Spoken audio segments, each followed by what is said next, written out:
વિરુદ્ધ દિશામાં બીજું પગ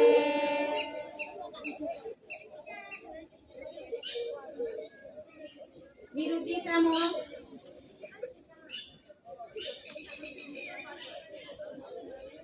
રિલેક્સ.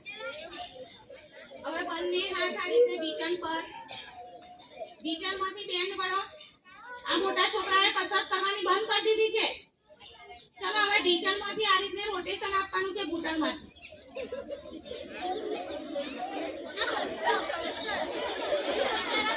હવે વિરુદ્ધ દિશામાં પગ ભેગા છે, દેખાય છે?